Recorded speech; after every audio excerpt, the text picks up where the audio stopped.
ದೇವರಾಗಿರುವ ಯೇಸು ಕ್ರಿಸ್ತನ ನಾಮದಲ್ಲಿ ಮತ್ತೊಮ್ಮೆ ಈ ಸಂಚಿಕೆಯ ಮೂಲಕ ನಿಮ್ಮನ್ನು ಸಂಧಿಸುವುದು ಬಹಳ ಸಂತೋಷ. ಇವತ್ತು ಕಡೆಯ ಕಾಲದಲ್ಲಿ ನೆರವೇರಬೇಕಾಗಿರುವಂಥ ಎರಡು ಮುಖ್ಯವಾದಂಥ ಪ್ರವಾದನೆಗಳು ನಮ್ಮ ಕಣ್ಮುಂದೆ ಲೋಕದ ರಾಜಕಾರಣದಲ್ಲಿ ನಡೆಯುತ್ತಾ ಇದೆ. ಅದನ್ನು ನಾವು ಇವತ್ತು ನೋಡಲಿದ್ದೇವೆ. ಬನ್ನಿ ಸಂಚಿಕೆಗೆ ಹೋಗೋಣ. ಮೊದಲನೆಯದಾಗಿ ಈ ಇಸ್ರಾಯೇಲ್ ಪ್ಯಾಲೆಸ್ತೀನ್ ಕಾನ್ಫ್ಲಿಕ್ಟ್ ನಾವು ನೋಡುತ್ತಾ ಇದ್ದೇವಲ್ವಾ, ಯುದ್ಧದ ಕುರಿತಾಗಿ. ನಡುವೆ ಈ ಯುದ್ಧವು ಆಲ್ಮೋಸ್ಟ್ ಮುಗಿದು ಒಂದು ಸಮಾಧಾನ ಒಪ್ಪಂದ ಬರುವ ಹಾಗೆ ಇತ್ತು. ಈ ಸಂಚಿಕೆಯನ್ನು ಶೂಟ್ ಮಾಡುತ್ತಿರುವಂತಹ ಸಮಯದಲ್ಲಿ ಅಂದ್ರೆ ಶುಕ್ರವಾರದಂದು ಸಮಾಧಾನ ಒಪ್ಪಂದ ಸ್ವಿಟ್ಜರ್ಲ್ಯಾಂಡ್ ಅಲ್ಲಿ ಮಾಡುತ್ತೇವೆ ಅಂತ ಹೇಳಿದ್ರು, ಆದರೆ ಮಾಡಲಿಲ್ಲ. ಆನಂತರವಾಗಿ ಅದು ಇನ್ನೂ ಕೂಡ ಮಾತುಕತೆಯಲ್ಲಿದೆ, ಆದರೆ ಒಪ್ಪಂದ ನಿಶ್ಚಯ ಅಂತ ಹೇಳಿದ್ರು. ಅಮೆರಿಕದ ಅಧ್ಯಕ್ಷರಾದಂಥ ಟ್ರಂಪ್ ಕೂಡ ಆ ಒಪ್ಪಂದ ಆಲ್ಮೋಸ್ಟ್ ಆರಂಭವಾಯಿತು, ಆ ಸ್ಟ್ರೈಟ್ ಆಫ್ ಹಾರ್ಮೋಸ್ ತೆರೆದಿದ್ದಾಯಿತು ಅಂತ ಎಲ್ಲ ಹೇಳಿದ್ರು. ಅದೇ ಸಮಯದಲ್ಲಿ ಇರಾನಿನ ನಾಯಕರೊಬ್ಬರು ಒಂದು ಬಹಳ ಸುಂದರವಾದಂಥ ಒಂದು ಸ್ಟೇಟ್ಮೆಂಟ್ ಕೊಟ್ಟಿದ್ದಾರೆ. ಅದೇನೆಂದ್ರೆ, ಈ ಒಪ್ಪಂದವನ್ನು ಟ್ರಂಪ್ನವರೇ ಪ್ರಯತ್ನ ಮಾಡುತ್ತಾ ಇದ್ದಾರೆ ಬಿಟ್ರೆ ಇದಕ್ಕೆ ನಮ್ಮ ಸಮ್ಮತ ಇಲ್ಲ ಅಂತ ಹೇಳಿದ್ರು. ಎಲ್ಲಾ ವಿಧವಾದಂತ ಪ್ರಯತ್ನ ಟ್ರಂಪ್ ಮಾಡುತ್ತಿದ್ದಾರೆ. ಅಂದ್ರೆ ಅರ್ಥ ಏನಂದ್ರೆ, ಈ ಒಪ್ಪಂದ ಮಾಡಿದ್ರೆ ಎಲ್ಲ ನನಗೆ ಸಾಧಕವಾಗುತ್ತದೆ ಎಂಬುದಾಗಿ ಟ್ರಂಪ್ ಮಾಡುತ್ತಿದ್ದಾರೆ ಅಂತ ಅವ್ರು ಹೇಳಿದ್ರು. ಆದರೆ ಆಗಲೇ ಅವ್ರು ಹೇಳಿದಂತ ಇನ್ನೊಂದು ಮಾತು, ನನ್ನ ಹತ್ರ ಇನ್ನೊಂದು ಪ್ಲಾನ್ ಇದೆ, ಈ ಒಪ್ಪಂದದಲ್ಲಿರುವಂತದ್ದು ಯಾವ್ದನ್ನಾದ್ರೂ ಮೀರಿದ್ರೆ ನಾನು ಇನ್ನೊಂದು ವಿಷಯ ಯೂಸ್ ಮಾಡುತ್ತೇನೆ ಅಂತ ಹೇಳಿದ್ರು. ಸೊ ಆಗಲೇ ಗೊತ್ತಾಯ್ತು ಈ ಒಪ್ಪಂದ ಏನು ಆಗುವುದಿಲ್ಲ ಎಂಬುದಾಗಿ. ಅವರು ಶುಕ್ರವಾರ ಒಪ್ಪಂದ ಆಗುತ್ತದೆ ಅಂತ ಹೇಳಿದ್ರು, ಆಗ್ಲಿಲ್ಲ. ಈಗ ಮತ್ತೆ ಆ ಸ್ಟ್ರೈಟ್ ಆಫ್ ಹಾರ್ಮೋಸ್ ಅನ್ನು ಮುಚ್ಚಿದ್ದಾಯ್ತು. ಮತ್ತೆ ಈಗ ಆ ಯುದ್ಧದ ಮುಂದಿನ ಹಂತ. ಇದಕ್ಕೆ ಮುಖ್ಯ ಕಾರಣವಾಗಿ ಅವ್ರು ಹೇಳಿದಂತ ಕಾರಣ ಏನಂದ್ರೆ, ಲೆಬನಾನ್ ಅನ್ನು ಇಸ್ರಾಯೇಲ್ ಅನ್ನು ತಾಕಿದ್ದೇ ಕಾರಣ ಅಂತ ಹೇಳಿದ್ರು.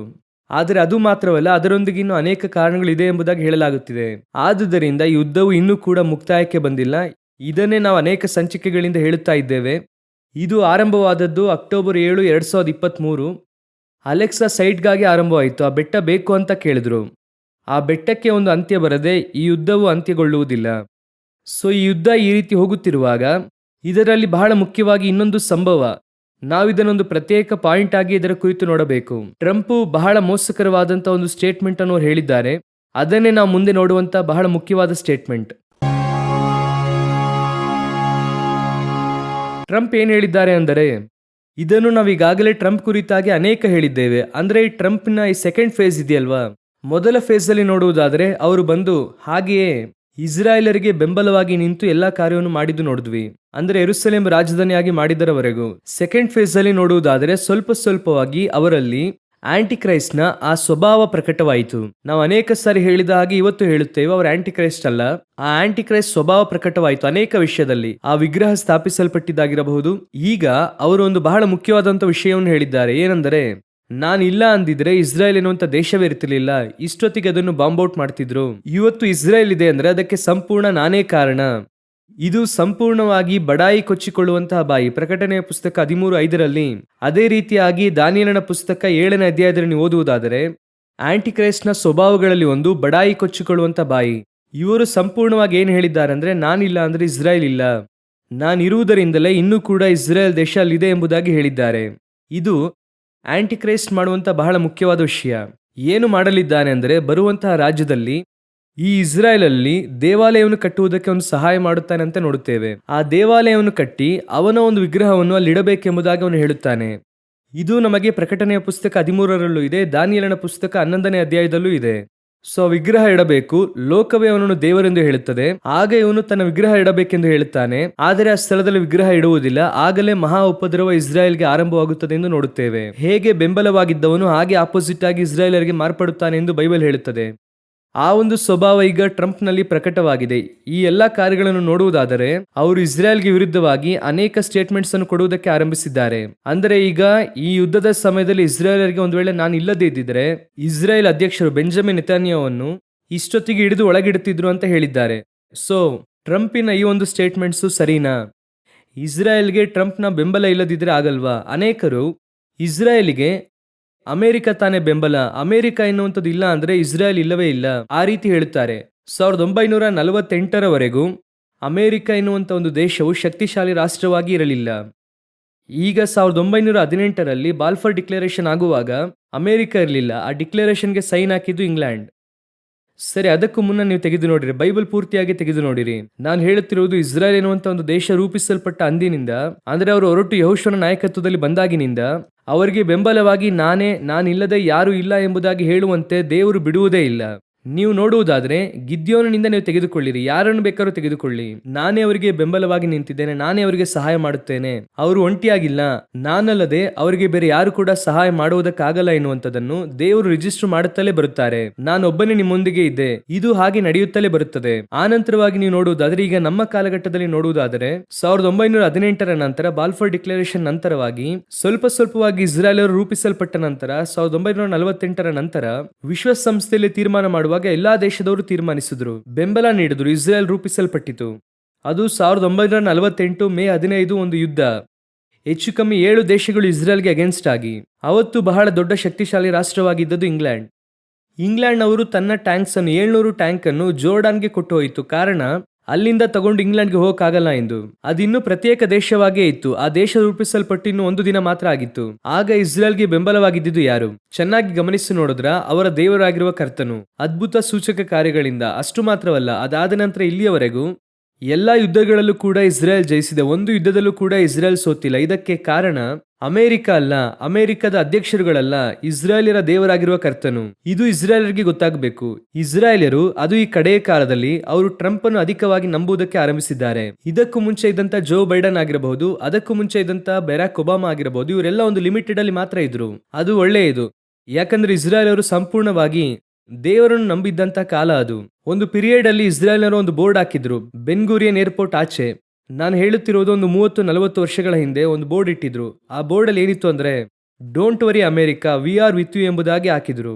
ಅಮೆರಿಕ ಭಯಪಡಬೇಡ, ನಾವು ನಿಮ್ಮೊಂದಿಗಿದ್ದೇವೆ ಎಂಬುದಾಗಿ ಹೇಳುವಷ್ಟರ ಮಟ್ಟಿಗೆ ಇಸ್ರಾಯೇಲ್ ಅವರು ಪ್ರತ್ಯೇಕವಾಗಿ ನಿಂತಿರುವಂತ ದೇಶ.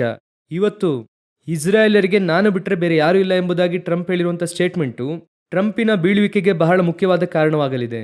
ಸೊ ಇಸ್ರಾಯೇಲ್ಗೆ ಬೆಂಬಲವಾಗಿ ಇದು ಯಾತಕ್ಕಾಗಿ ಈ ರೀತಿಯಾಗಿ ಹೋಗ್ತಾ ಇದೆ ಅಂದ್ರೆ, ಇದಕ್ಕೆ ಪ್ರತ್ಯುತ್ತರವಾಗಿ ಅಥವಾ ಇದಕ್ಕೆ ಮರು ಕಾರ್ಯವಾಗಿ ಇಸ್ರೇಲ್ ಪ್ರಧಾನಿ ಹೇಳಿದ್ದಾರೆ, ಬೆಂಜಮಿನ್ ನೆತನ್ಯಾಹು ಹೇಳಿದ್ದಾರೆ, ಇದು ನಮ್ಮ ದೇಶ, ನಾವು ಇದನ್ನು ಮಾಡುತ್ತಾ ಇದ್ದೇವೆ, ನಮಗೆ ಏನು ಮಾಡಬೇಕೆಂಬುದಾಗಿ ಗೊತ್ತು, ನಮ್ಮ ದೇಶವನ್ನು ಯಾವ ರೀತಿ ಕಾಪಾಡಬೇಕೆಂದು ಗೊತ್ತು, ಯಾರನ್ನು ತಾಕಬೇಕು ತಾಕಬಾರದೆಂದು ನಮಗೆ ಗೊತ್ತಿದೆ. ಟ್ರಂಪ್ ಎಂಬುದಾಗಿ ಹೇಳದೆ ಅವರು ಪರೋಕ್ಷವಾಗಿ ಹೇಳಿದ್ದಾರೆ. ಇದಕ್ಕೆ ಇಸ್ರೇಲ್ ಪಾರ್ಲಿಮೆಂಟ್ ಅಲ್ಲಿ ಬೆಂಬಲ ಇದೆ. ಇಸ್ರೇಲ್ನ ವಿರೋಧ ಪಕ್ಷದ ನಾಯಕರು ಹೇಳುತ್ತಾರೆ, ನೋಡಿ ಇವತ್ತು ಟ್ರಂಪ್ ಈ ರೀತಿಯಾಗಿ ಮಾತನಾಡುತ್ತಿದ್ದಾರೆ, ಅವರು ಈ ರೀತಿ ಮಾತನಾಡುವಂತೆ ನೆತನ್ಯಾಹು ಬಿಟ್ಟಿದ್ದಾರೆ, ನಮ್ಮನ್ನು ನೋಡಿ ಅವರು ಹೇಳುತ್ತಾ ಇದ್ದಾರೆ. ಅಂದರೆ ಅವರು ಯಾರು ಕೂಡ ಅಮೆರಿಕವನ್ನು ಹಗೆ ಮಾಡಿ ಅಂತ ಹೇಳುತ್ತಿಲ್ಲ. ಅಮೆರಿಕ ಈ ರೀತಿಯಾಗಿ ಮಾತನಾಡುವಷ್ಟರ ಮಟ್ಟಿಗೆ ನೀವು ಇಟ್ಕೊಂಡಿದ್ದೀರಲ್ಲ, ಆ ರೀತಿಯಾಗಿ ಅವರು ಹೇಳುತ್ತಾರೆ. ವಾಕ್ಯ ಹೇಳುತ್ತದೆ, ಇಸ್ರಾಯೇಲ್ಯರ ಕೇಳಿರಿ, ನಿನ್ನ ದೇವರಾದ ಯೆಹೋವನು ಮಾತ್ರ ನಿನ್ನ ಸಂಗಡ ಇದ್ದನು. ಆ ವಾಕ್ಯವು ಇಲ್ಲಿಯ ತನಕ ಇಸ್ರಾಯೇಲ್ಯರಿಗೆ ಅನ್ವಯಿಸುತ್ತದೆ. ಈಗ ಇದರಲ್ಲಿ ಇಸ್ರಾಯೇಲ್ ಪ್ರತ್ಯೇಕವಾಗಿ ನಿಲ್ಲಲಿದೆ. ಈಗ ಲೆಬನಾನ್ ತಾಕುವುದು ನಿಂತಿಲ್ಲ. ಈಗೇನಾಗ್ತಿದೆ, ಈ ಒಪ್ಪಂದಕ್ಕೆ ಇನ್ನೂ ಕೂಡ ಸಹಿ ಹಾಕಿಲ್ಲ. ಇರಾನ್ ಇಸ್ರಾಯೇಲ್ ಲೆಬನಾನ್ ತಾಕಿದ್ರೆ ನಾವು ಒಳಗೆ ಬರುತ್ತೇವೆ ಅಂತ ಹೇಳ್ತಿದೆ. ಟರ್ಕಿ ಅಧ್ಯಕ್ಷರು ಹೇಳುತ್ತಾರೆ, ಇಸ್ರಾಯೇಲ್ ಲೆಬನಾನ್ ಅನ್ನು ತಾಕಿದ್ರೆ ನಾವು ಒಳಗೆ ಬರುತ್ತೇವೆ ಅಂತ. ಅವ್ರು ಹೇಳುತ್ತಾರೆ, ಇಸ್ರಾಯೇಲ್ ಅನ್ನು ತಡೆದು ನಿಲ್ಲಿಸ್ರಿ, ಏನು ಇಲ್ಲದ ಹಾಗೆ ಮಾಡಿರಿ. ಆ ರೀತಿ ಹೇಳಿ ಇಸ್ರಾಯೇಲ್ಗೆ ಅಗೇನ್ಸ್ಟ್ ಆಗಿ ಇಷ್ಟೆಲ್ಲ ನಡೆಯುತ್ತಾ ಇದೆ. ಇದೆಲ್ಲದಕ್ಕಿಂತಲೂ ಟಾಪ್ ಆಗಿ ಚೀನಾ ಕೊಟ್ಟಂತ ಬಹಳ ಮುಖ್ಯವಾದ ಸ್ಟೇಟ್ಮೆಂಟ್. ಚೀನಾದ ಮಂತ್ರಿಯವರು ಹೇಳುತ್ತಾರೆ, ಇಸ್ರಾಯೇಲ್ನವರ ಹತ್ರ ನ್ಯೂಕ್ಲಿಯರ್ ವೆಪನ್ ಇದೆ. ಆ ನ್ಯೂಕ್ಲಿಯರ್ ವೆಪನ್ ಅನ್ನು ಕೇವಲ ಇರಾನ್ಗೆ ವಿರುದ್ಧವಾಗಿ ಅಲ್ಲ, ಲೋಕದ ಯಾವುದೇ ದೇಶದ ವಿರುದ್ಧವಾಗಿ ಆ ನ್ಯೂಕ್ಲಿಯರ್ ವೆಪನ್ ಅನ್ನು ಯೂಸ್ ಮಾಡಿದ್ರು ಕೂಡ ಇಸ್ರಾಯೇಲ್ ಎನ್ನುವಂತ ದೇಶ ಇನ್ಯಾವತ್ತೂ ಇರುವುದಿಲ್ಲ. ಇದು ಚೀನಾದ ಎಚ್ಚರಿಕೆಯನ್ನು ನೇರವಾಗಿ ಎಚ್ಚರಿಕೆ ಕೊಟ್ಟಿದ್ದಾರೆ. ಹಾಗಾದ್ರೆ ಅವ್ರು ಏನ್ ಹೇಳುವುದಕ್ಕೆ ಬರುತ್ತಿದ್ದಾರೆ ಅಂದ್ರೆ, ಇಸ್ರಾಯೇಲ್ನವರು ನ್ಯೂಕ್ಲಿಯರ್ ವೆಪನ್ಸ್ ಯೂಸ್ ಮಾಡಿದ್ರೆ ಇಸ್ರಾಯೇಲ್ ದೇಶವನ್ನು ಕ್ಲೋಸ್ ಮಾಡಿ ಮುಗಿಸುತ್ತೇವೆ. ಸೊ ಈಗ ಬಹಳ ಸ್ಪಷ್ಟವಾಗಿ ಕಾಣ್ತಾ ಇದೆ, ಈಗಾಗಲೇ ರಷ್ಯಾ ವಿರೋಧವಾಗಿದೆ, ಈಗ ಚೀನಾ ವಿರೋಧವಾಗಿ ಮಾರ್ಪಟ್ಟಿದೆ.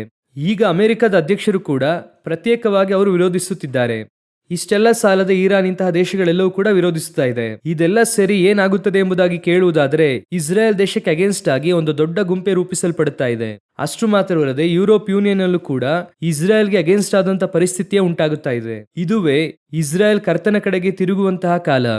ಅವರು ಕರ್ತನೆಡೆಗೆ ದೃಷ್ಟಿಸಲಿದ್ದಾರೆ. ಈ ಯುದ್ಧ ನೀವು ನೋಡುವ ಹಾಗೆ ಬಹಳ ದೊಡ್ಡ ಯುದ್ಧ. ಇಸ್ರೇಲ್ಗೆ ಅಗೇನ್ಸ್ಟ್ ಆಗಿ ರಷ್ಯಾ, ಚೀನಾ, ಇರಾನ್, ಟರ್ಕಿ ಇಂತಹ ದೇಶಗಳೆಲ್ಲ ಒಟ್ಟಾಗಿ ಬರುತ್ತವೆ. ಈ ಯುದ್ಧವು ನಮ್ಮ ಕಣ್ಮುಂಭಾಗದಲ್ಲಿ ನಡೆಯಲಿದೆ.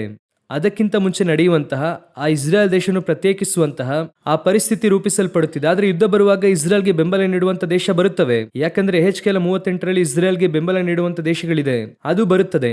ಆದ್ರೆ ಈಗ ಚೆನ್ನಾಗಿ ಗಮನಿಸಿ ನೋಡುವುದಾದರೆ, ಇಸ್ರೇಲ್ಗೆ ವಿರೋಧವಾಗಿ ಒಂದು ದೊಡ್ಡ ಗುಂಪು ರೂಪಿಸಲ್ಪಡುತ್ತಾ ಇದೆ. ಇದನ್ನು ಆಂಟಿ ಇಸ್ರೇಲ್ ಮೂವ್ಮೆಂಟ್ ಎಂದು ಹೇಳಬಹುದು. ಇಸ್ರೇಲ್ಗೆ ವಿರೋಧವಾದ ಕೂಟ. ಇದು ಯಾಕೆ ಈಗ ರೂಪಿಸಲ್ಪಟ್ಟಿದೆ, ಇದರ ಹಿಂದೆ ಏನ್ ನಡೆಯಲಿದೆ, ಅದನ್ನೇ ನಾವು ಮುಂದೆ ನೋಡಲಿದ್ದೇವೆ. ನೀವೀಗ ಚೆನ್ನಾಗಿ ಗಮನಿಸುವುದಾದರೆ ಇಸ್ರಾಯೇಲ್ಗೆ ಅಗೇನ್ಸ್ಟ್ ಆಗಿ ಈ ರೀತಿಯಾದ ಒಂದು ಪರಿಸ್ಥಿತಿ ರೂಪಿಸಲ್ಪಡುವಾಗ ಯುರೋಪ್ ಯೂನಿಯನ್ ಅಲ್ಲಿ ಒಂದು ದೊಡ್ಡ ಬಿರುಕು ಉಂಟಾಗುತ್ತದೆ, ಡಿವಿಷನ್ ಆಗುತ್ತದೆ. ಏನು ಡಿವಿಷನ್ ಆಗುತ್ತದೆ ಅಂದರೆ ಯುರೋಪ್ ಯೂನಿಯನ್ ನಲ್ಲಿ ಒಂದು ಬಹಳ ಮುಖ್ಯವಾದ ಕಾರಣಗಳು. ಒಂದು, ಯುಕ್ರೇನ್ಗೆ ಬೆಂಬಲ. ಉಕ್ರೇನ್ ಅನ್ನು ಸೇರಿಸಿಕೊಳ್ಳಬೇಕೆಂದು ಕೆಲವು ದೇಶಗಳು ಹೇಳ್ತಾ ಇದೆ, ಕೆಲವು ದೇಶಗಳು ಸೇರಿಸಿಕೊಳ್ಳಬಾರದೆಂದು ಹೇಳುತ್ತಿದೆ. ಇದರಲ್ಲಿ ಒಂದು ಬಿರುಕು ಇದೆ. ಇರಾನ್ಗೆ ಸ್ಯಾಂಕ್ಷನ್ಸ್ ಅಂದ್ರೆ ಇರಾನ್ಗೆ ಬೇಕಾದ ಸಹಾಯ ಮಾಡಬೇಕೆಂಬುದಾಗಿ ಕೆಲವು ದೇಶಗಳು ಹೇಳ್ತಾ ಇದೆ, ಕೆಲವು ದೇಶಗಳು ಆಗುವುದಿಲ್ಲ ಎಂಬುದಾಗಿ ಹೇಳುತ್ತಿದೆ.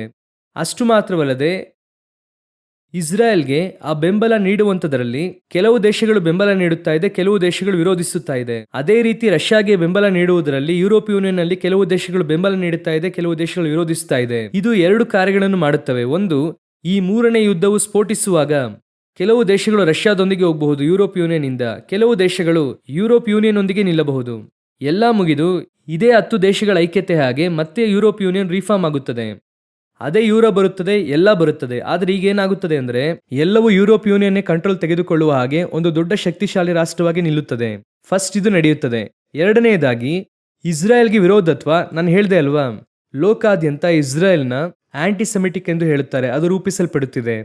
ಇದು ಏನಾಗುತ್ತದೆ ಎಂದು ಕೇಳುವುದಾದ್ರೆ, ಒಂದು ವೇಳೆ ಯುದ್ಧ ಮುಗಿದು, ಇದೆಲ್ಲ ವಾಕ್ಯದ ಪ್ರಕಾರ ಆದ್ರೆ ಯಾವಾಗ ಆಗುತ್ತದೆ ಅಂತ ಗೊತ್ತಿಲ್ಲ, ಒಂದು ವೇಳೆ ಈ ಯುದ್ಧ ಮುಗಿದು ಆ ಯುದ್ಧದ ನಡುವೆ ಅಥವಾ ಯಾವಾಗಲೂ ದೇವರ ಬರೋಣ ಬರುವುದಾದ್ರೆ ಮುಂದಿನ 7 ವರ್ಷದಲ್ಲಿ 2ನೇ 3.5 ವರ್ಷ ಇಸ್ರಾಯೇಲ್ಗೆ ಮಹಾ ಉಪದ್ರವ, ಲೋಕಾದ್ಯಂತ ಇಸ್ರಾಯೇಲ್ಗೆ ಅಗೇನ್ಸ್ಟ್ ಆಗಿ ಮಾರ್ಪಡುತ್ತದೆ. ಆಂಟಿಕ್ರೈಸ್ಟ್ ಗವರ್ನಮೆಂಟ್ ಒಂದಿಗೆ ಎಲ್ಲಾ ದೇಶಗಳು ಸೇರಿ ಇಸ್ರಾಯೇಲ್ಗೆ ಅಗೇನ್ಸ್ಟ್ ಆಗಿ ದೊಡ್ಡ ಆರ್ಮಿ ರೂಪಿಸಲ್ಪಡುತ್ತದೆ. ಈಗ ಅದಕ್ಕಾಗಿರುವಂತ ಒಂದು ಬಹಳ ಮುಖ್ಯವಾದ ಒಂದು ಪರಿಸ್ಥಿತಿ ಲೋಕಾದ್ಯಂತ ಉಂಟಾಗುತ್ತಿದೆ. ಗಮನಿಸುವುದಾದರೆ ವರ್ಲ್ಡ್ ವೈಡ್ ಎಲ್ಲದಕ್ಕೂ ಇಸ್ರಾಯೇಲ್ ಕಾರಣ, ಈ ಇಸ್ರಾಯೇಲೇ ಎಲ್ಲದಕ್ಕೂ ಕಾರಣ ಎನ್ನುವಂತಹ ಒಂದು ಸ್ಟೇಟ್ಮೆಂಟ್ ರೂಪಿಸಲ್ಪಡುವುದು ನೀವು ನೋಡ್ತಾ ಇದ್ದೀರಾ. ಮೀಡಿಯಾದಿಂದ, ಲೋಕದ ನಾಯಕರುಗಳಿಂದ, ದೊಡ್ಡ ದೊಡ್ಡ ರಾಜಕಾರಣ ನಾಯಕರುಗಳಿಂದ ಎಲ್ಲರೂ ಕೂಡ ಇಸ್ರಾಯೇಲ್ ಅನ್ನು ಕಾರ್ನರ್ ಮಾಡುತ್ತಿದ್ದಾರೆ. ಇದು ಯಾಕೆ ಈ ರೀತಿಯಾಗಿ ಒಂದು ರೂಪಿಸಲ್ಪಡುತ್ತಿದೆ ಎಂಬುದಾಗಿ ನೀವು ಕೇಳುವುದಾದರೆ, ಇಸ್ರಾಯೇಲ್ಗೆ ವಿರೋಧವಾಗಿ ಒಂದು ದೊಡ್ಡ ಒಂದು ಸಂಸ್ಥೆ ರೂಪಿಸಲ್ಪಡಬೇಕು, ಅದಕ್ಕೆ ನಾಯಕನಾಗಿ ಆಂಟಿಕ್ರೈಸ್ಟ್ ಬರಬೇಕು. ಮೊದಲು ಹೇಳಿದ ಪಾಯಿಂಟ್ ಅನ್ನು ಈಗ ಸೇರಿಸಿ ನೋಡಿ. ಯಾಕೆ ಇಸ್ರಾಯೇಲ್ಗೆ ಅಗೇನ್ಸ್ಟ್ ಆಗಿ ಲೋಕಾದ್ಯಂತ ಒಂದು ಪ್ರೊಪಗೆಂಡ ಮಾಡಲಾಗುತ್ತಿದೆ? ಲೋಕಾದ್ಯಂತ ಈಗ ಇಸ್ರೇಲ್ ಅಮೆರಿಕವನ್ನು ನಂಬ್ತಾ ಇದೇ ರೀತಿಯಾಗಿ ಅವರು ಒಂದೊಂದು ದೇಶವನ್ನು ನಂಬುತ್ತಾರೆ ಅಲ್ವಾ, ಕಡೆಯದಾಗಿ ಅವರು ಪ್ರತ್ಯೇಕವಾಗಿ ನಿಲ್ಲುತ್ತಾರೆ. ಆ ಸಮಯದಲ್ಲಿಯೇ ಯೇಸು ಕ್ರಿಸ್ತನ ಬಹಿರಂಗ ಬರೋಣ ಇರುತ್ತದೆ. ಆಗಲೇ ಅವರ ಆ ಎಣ್ಣೆ ಮರದ ಗುಡ್ಡದ ಮೇಲೆ ಅವರು ಇಳಿದು ಬರುವಂತ ಕಾರ್ಯ ನಡೆಯುತ್ತದೆ. ಅರ್ಮಗೆದೋನ್ ಯುದ್ಧ ಬರುತ್ತದೆ. ಅದಕ್ಕೂ ಮುಂಚಿತವಾಗಿ ಇರಬೇಕಾಗಿರುವಂತಹ ಒಂದು ಪರಿಸ್ಥಿತಿನೇ ಈಗ ರೂಪಿಸಲ್ಪಡುತ್ತಾ ಇದೆ. ಇದು ನಡೆಯುವುದಕ್ಕೆ ಎಷ್ಟು ಸಮಯವಾಗುತ್ತದೆ ಎಂದು ಗೊತ್ತಿಲ್ಲ, ಆದರೆ ಅದಕ್ಕೆ ಸಂಬಂಧಪಟ್ಟಿರುವಂತಹ ಅಂಗೈಯಷ್ಟು ಮೇಘ ಸ್ಪಷ್ಟವಾಗಿ ಕಾಣುವುದಕ್ಕೆ ಆರಂಭವಾಗಿದೆ. ಇವೆಲ್ಲ ಸಂಭವಿಸುವುದಕ್ಕೆ ಆರಂಭವಾಗುವಾಗ ಲೂಕ 21:28 ಹೇಳುತ್ತದೆ, ಇವೆಲ್ಲ ಸಂಭವಿಸುವುದಕ್ಕೆ ತೊಡಗುವಾಗಲೇ, ಅಂದರೆ ಯೇಸು ಕ್ರಿಸ್ತನ ಸಭೆ ಎತ್ತಲ್ಪಡುವಂಥದ್ದು ರಹಸ್ಯ ಬರುವಿಕೆ ಎಂಬುದಾಗಿ ನಾವು ಹೇಳುತ್ತೇವೆ, ಅದು ಕೂಡ ಸಂಭವಿಸಲಿದೆ. ಇವೆಲ್ಲವೂ ಕೂಡ ನಮ್ಮ ಕಣ್ಮುಂಭಾಗದಲ್ಲಿ ಬಹಳ ಸ್ಪಷ್ಟವಾಗಿ ಪ್ರಕಟಣೆಯ ಪುಸ್ತಕವಾಗಿರಬಹುದು, ಮತ್ತಾಯನ ಸುವಾರ್ತೆ ಆಗಿರಬಹುದು, ಲೂಕ 21ನೇ ಅಧ್ಯಾಯ ಆಗಿರಬಹುದು, ದೇವರು ಹೇಳಿದಂತೆ ಎಲ್ಲಾ ಗುರುತುಗಳು ನಮ್ಮ ಕಣ್ಮುಂದೆ ನಡೆಯುತ್ತಾ ಇದೆ. ನಾವೀಗ ಇದರಲ್ಲಿ ಏನ್ ಮಾಡಬಹುದು? ನಾವು ಯಾವುದನ್ನು ಇದರಲ್ಲಿ ಮಾರ್ಪಡಿಸುವುದಕ್ಕೆ ಆಗಲ್ಲ. ಇದೆಲ್ಲ ಕೂಡ ಗುರುತುಗಳು. ನಾವು ಇದರಿಂದ ಏನ್ ಮಾಡೋದು ಅಂತ ಹೇಳಿದ್ರೆ ಒಂದೇ ಒಂದು, ನಾವು ಇದನ್ನು ನೋಡುವಾಗ ಅವರು ಬಾಗಿಲಿನ ಬಳಿಗೆ ಬಂದು ನಿಂತಿದ್ದಾರೆ ಎಂದು ಅರ್ಥ. ಅವರು ಹೇಳಿದ ಇಷ್ಟು ಕಾರ್ಯವು ನಡೆಯುತ್ತಾ ಇದೆ ಅಂದ್ರೆ ದೇವರ ಬರೋಣ ಬರುತ್ತದೆ ಎಂಬುದಾಗಿ ಅರ್ಥ. ಸೊ ಯೇಸು ಅತಿ ಶೀಘ್ರವಾಗಿ ಬರಲಿದ್ದಾರೆ. ಇನ್ನು ನಮಗೆ ಸಮಯ ಖಂಡಿತವಾಗಿ ಇಲ್ಲ. ನನಗೆ ಗೊತ್ತಿಲ್ಲ ಅವರು ಯಾವಾಗ ಬರುತ್ತಾರೆ ಎಂಬುದಾಗಿ, ಯಾಕಂದ್ರೆ ಬೈಬಲ್ ಅವರು ಬರುವಂತ ದಿನವನ್ನು ಹೇಳಿಲ್ಲ. ನಮ್ಮ ತಲೆಮಾರು ಅವರ ಬರೋಣವನ್ನು ಸಂಧಿಸುವುದಕ್ಕೆ ಅನೇಕ ಸಾಧ್ಯತೆಗಳಿದೆ, ಯಾಕಂದ್ರೆ ಪರಿಸ್ಥಿತಿಗಳಲ್ಲ, ಯಾಕಂದ್ರೆ ಯೆರೂಸಲೇಮ್ ಸುತ್ತಲೂ ಸೈನ್ಯವು ಆವರಿಸಿರುವಂತ ಕಾಲ ಬಂದಿದೆ. ಕರ್ತನು ಅತಿ ಶೀಘ್ರವಾಗಿ ಬರಲಿದ್ದಾರೆ. ಅವರನ್ನು ಸಂಧಿಸುವುದಕ್ಕೆ ನಾವು ಸಿದ್ಧರಾಗೋಣ. ದೇವರ ಬರೋಣ ತಡವಾದರೆ ಇನ್ನೊಂದು ಸಂಚಿಕೆಯಲ್ಲಿ ನಿಮ್ಮನ್ನು ಸಂಧಿಸುತ್ತೇವೆ. God bless you.